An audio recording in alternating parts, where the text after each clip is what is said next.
Mana shu internet chiqqandan keyin hammaga minbar paydo bo'ldi.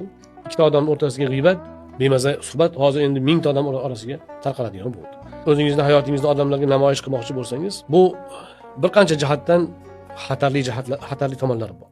Birinchisi ko'z tegishi bor narsa.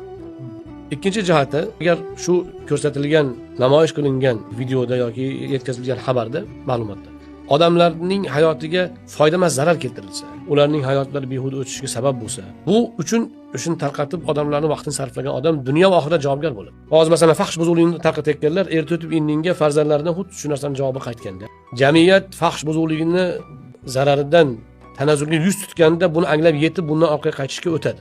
Mana shunda shu fahsh buzug'lik, behuda narsalarni tarqatgan kishilar odamlar oldida ham aybdorga aylanadi. Allohning huzuridagi boshqa masala. Dunyoning o'zida haqiqatlar ro'yobga chiqqan paytda botil albatta sharmanda bo'ladi.